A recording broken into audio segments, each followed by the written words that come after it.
금요일에 장례식에 갔다가 식사를 하는 가운데 함께 식사하는 분이 그런 얘기를 하십니다. 시간이 너무 빨리 흐른다는 거예요. 나이가 들면 들수록 누가 시간에 날개를 달아놓은 것처럼 시간이 빨리 흘러간다라는 거예요. 저는 7월이 왔습니다. 맥주감사주일이 되었습니다. 정말 빠르죠, 시간이. 여러분, 맥주감사주일은 어떤 주일입니까? 이스라엘 백성들은 두 번 크게 추수를 합니다. 먼저 보리와 밀을 추수를 하고 그 다음에 이제 과실들을 추수를 하는 겁니다. 맥주감사주일은 보리와 밀을 추수한 다음에 지키는 감사의 절기였습니다. 오늘 우리가 이 맥주감사주일을 지키지만 어떤 분들은 마음에 질문을 갖고 계실 거예요. 아니 21세기에 그리고 그것도 농사도 안 짓는 나에게 이 맥주감사절 정말 의미 있는 건가? 이 맥주감사절 여기에 어떤 의미가 있고 내가 왜 이것을 지켜야 되는 건가? 이런 질문을 가진 분들이 있을지도 모르겠는데요. 여러분, 이 맥주감사절에 대해서 묵상해 보면 이 맥주감사절에 놀라운 의미와 진리가 담겨져 있는 것을 볼 수 있습니다. 시간이 많지 않기 때문에 세 가지로 간단하게 말씀을 드리려고 하는데요. 첫 번째는 이 맥주감사주일은 내게 주어진 인생을 내가 어떻게 살고 있는지를 돌아보도록 합니다. 여러분, 레위기 23장을 보면 하나님께서 이스라엘 백성들이 지켜야 될 여러 절기를 말씀해 주셨어요. 안식일부터 시작해서 수장절까지 여러 절기들을 말씀해 주셨습니다. 우리 레위기 23장 1절부터 보면 안식일을 지켜라, 또 유월절 무교절을 지켜라, 맥주절을 지켜라, 초실절을 지켜라, 또 나팔절을 지켜라, 대속죄일을 지켜라, 수장절을 지켜라, 여러 절기들을 말씀하고 있어요. 절기도 여러이지만 그 절기를 지키는 절차도 아주 까다로워요. 아주 복잡합니다. 왜 하나님께서 그 까다롭고 복잡한 절기를 우리에게 지키라고 하셨던 것일까? 저도 이 말씀을 준비하면서 그것을 묵상하고 또 그 답을 얻기를 원할 때 주님께서 저에게 번뜩 생각나게 하신 말씀이 있어요. 에베소서 5장에 있는 말씀이에요. 여러분, 에베소 5장 15절에 이런 말씀이 있습니다. 그런즉 너희가 어떻게 행할지를 자세히 주의하여 지혜 없는 자같이 하지 말고 오직 지혜 있는 자같이 하라. 제게 다가왔던 말씀은 너희가 어떻게 행할지를 자세히 주의하라 라는 말씀이에요. 여기서 나오는 자세히라는 말씀은 원문 그대로 번역하면 신중하게, 주의하라 라는 말씀은 원문 그대로 번역하면 보라 라는 거예요. 직면하라는 겁니다. 너가 어떻게 살아갈지를 보라, 신중하게 직면하라. 다시 말하면 그저 인생이 주어졌다고 닥치는 대로, 세상 흘러가는 대로 살 것이 아니라 어떻게 인생을 살아가야 될지 신중하게 바라보라. 너 인생 앞에 직면하라 라는 거예요. 여러분, 이 절기를 통해서 우리가 그 사실을 깨달을 수 있는 거예요. 여러분, 안식일 거기에 담겨있는 하나님의 메시지는 무엇입니까? 안식하고도 하나님께서 우리를 충분하게 살게 하실 수 있다는 거예요. 그러니 안식일을 지키라는 겁니다. 하나님이 돌보신다는 거예요.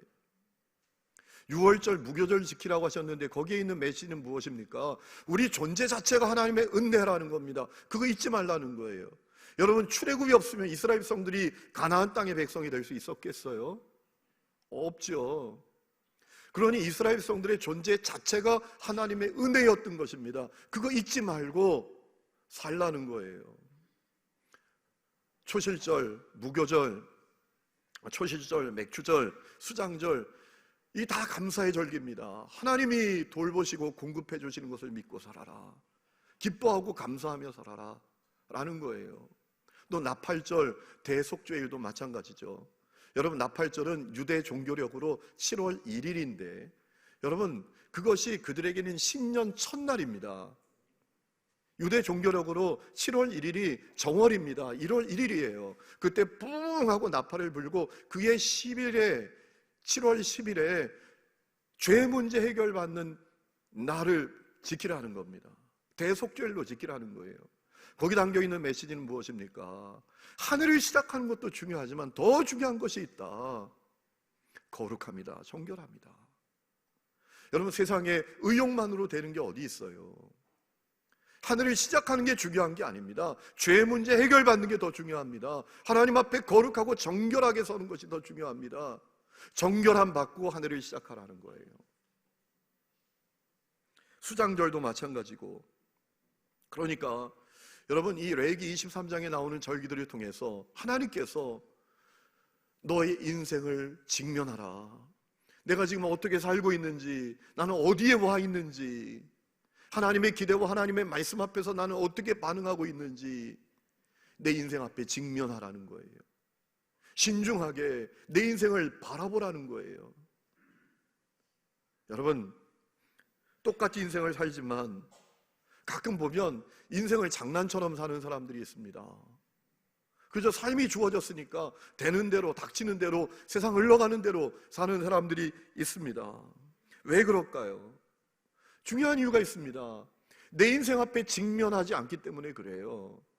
나를 향한 하나님의 말씀은 무엇이고 기대는 무엇이고, 그리고 나는 거기에 어떻게 반응하고 있고 어떤 모습으로 서 있고, 나는 지금 어디에 서 있는지, 어디까지 와 있는지 직면하지 않기 때문에 중요한 결과가 벌어져요. 그 인생에 열정이 없어요. 비전이 없어요. 여러분, 조나단 에드워드가 했던 유명한 얘기가 있습니다. 열정이 뭐냐? 그것은 생각을 행동으로 옮기는 힘이다 라고 했어요. 여러분, 내 인생을 직면하면 내가 지금 하나님 앞에 어떤 모습으로 서 있는지, 내 인생이 어디까지 와 있는지, 내가 어떤 태도와 어떤 자세로 내 삶을 살아가고 있는지 하나님 앞에서 직면하게 되면 열정이 생깁니다. 비전이 생깁니다. 그래서 열매가 맺히게 되는 거예요. 그런데 문제는 인생을 직면하지 않으니까 열정도 없어요. 비전도 없어요. 열정이라고 가졌는데 가만히 보면 망상이에요. 열정하고 망상하고 다릅니다. 열정은 그 생각을 행동으로 옮기는 힘입니다. 그래서 열정을 가진 사람에겐 열매가 맺히는 거죠. 여러분, 라오디게아 교회의 문제가 무엇이었습니까? 차지도 뜨겁지도 않아요. 주님이 토해버리고 싶어요. 더 큰 문제가 있었어요. 라오디게아 교회 성도들은 자기 인생 앞에 직면하지 않았단 말입니다. 나는 부자라, 부유하다, 부족함이 없다 이러고 있었다고요. 자기 인생에 대한 직면이 없었어요.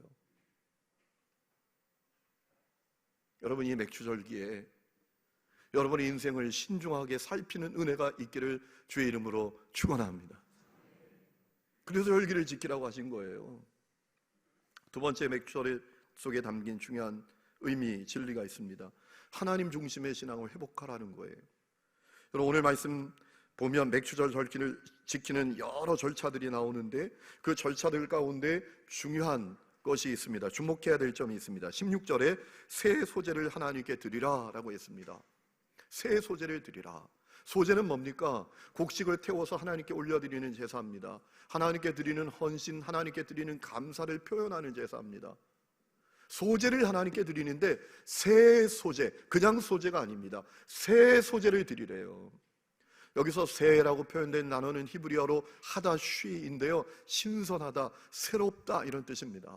그러니까 하나님 앞에 감사와 헌신을 올려드리는데 맨날 그 밥에 그 나물 같은 헌신, 감사가 아니라 정말 새로운 감사, 정말 신선한 헌신 하나님 앞에 올려드리라는 거예요.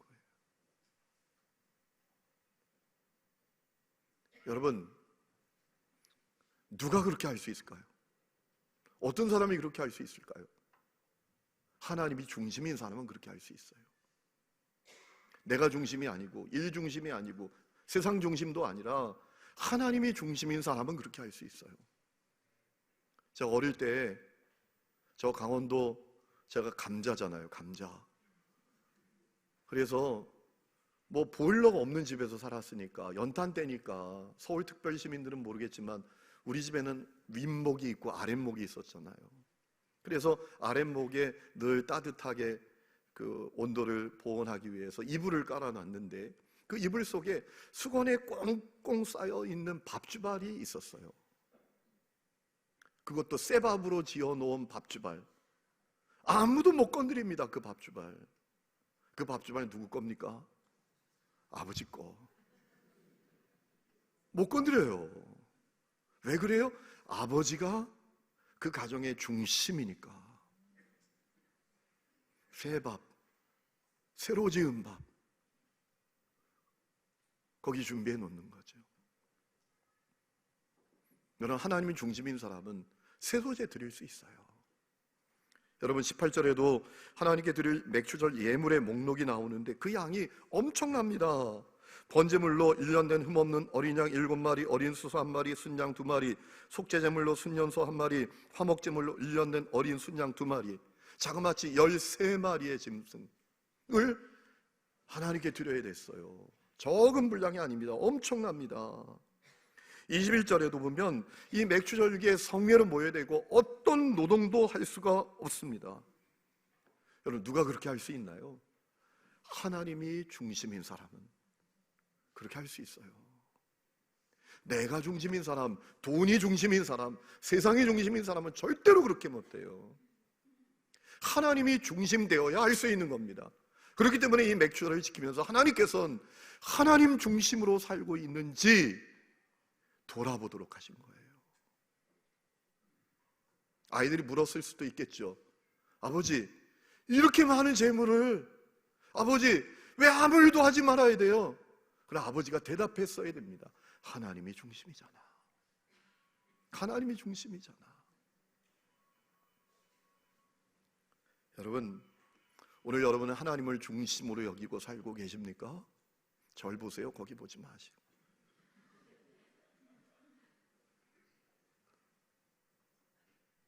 C.S. 루이스가 쓴 책 가운데 내가 믿는 기독교라는 책에서 C.S. 루이스가 이런 얘기를 합니다.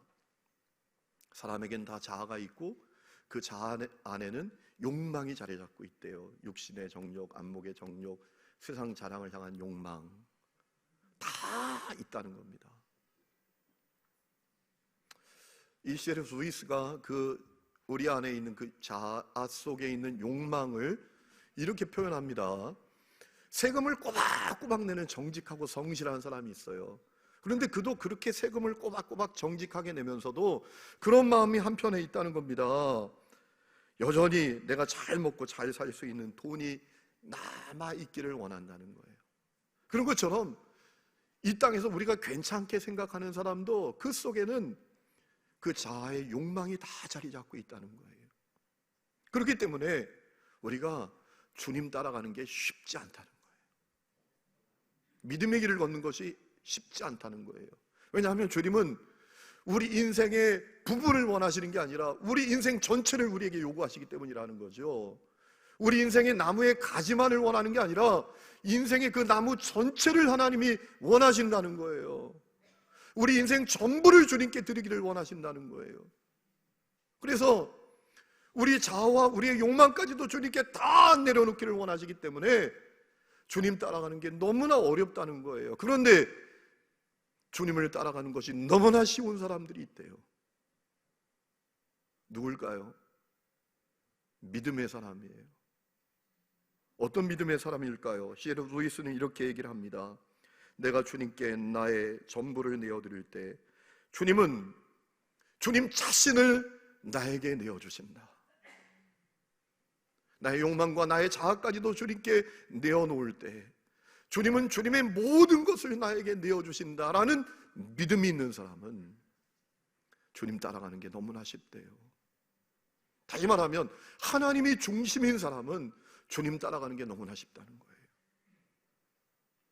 여러분, 신앙생활을 하면서 많은 사람들이 말합니다. 목사님, 신앙생활이 너무나 어려워요. 힘들어요.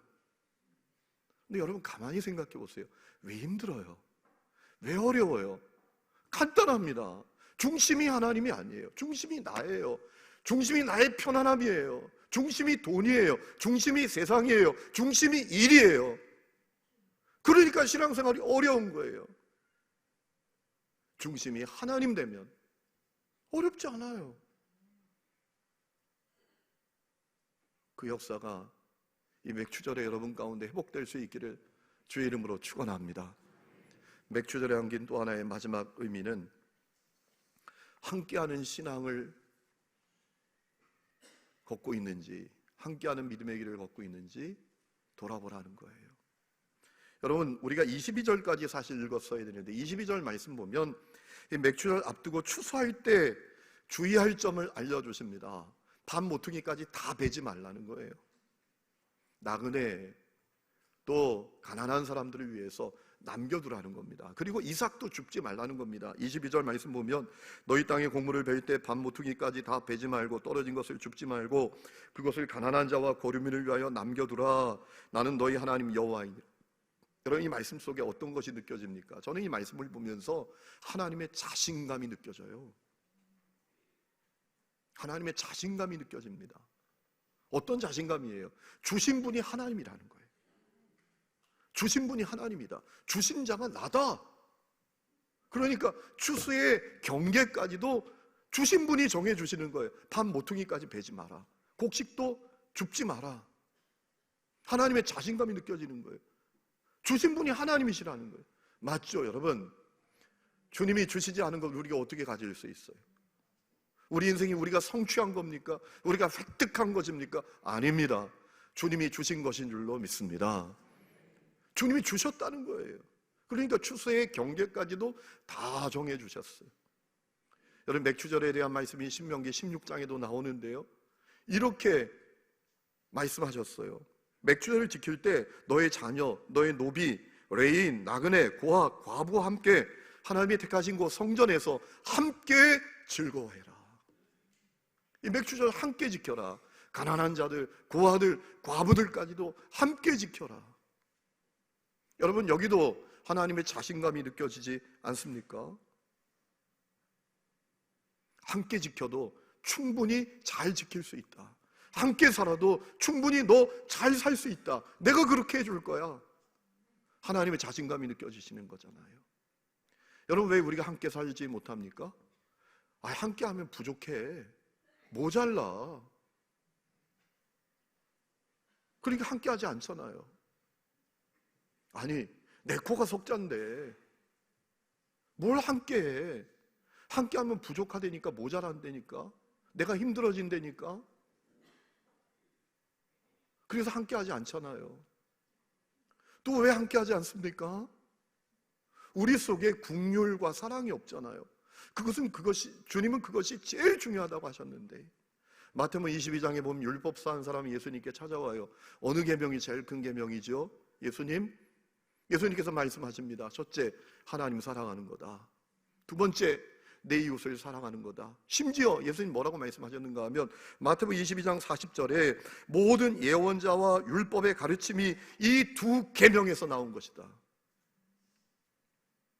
그것이 성경의 핵심이다. 우리가 반드시 붙들어야 될 것이란 말이에요. 그런데 우리에겐 사랑과 긍휼이 없어요. 여러분, 제가 새벽에 동정과 공감과 긍휼의 차이점을 말씀드렸죠. 기억하고 계세요? 새벽에 안 나온 사람들이 미워가지고 제가 다시 얘기하지 않을까 싶었는데, 그래요. 여러분을 사랑하니까 말씀드릴게요. 우리가 착각을 하니까 동정, 공감, 긍휼, 이 차이가 있어요. 동정은 뭡니까? 동정. 야, 아프지? 힘들겠다. 이게 동정이에요.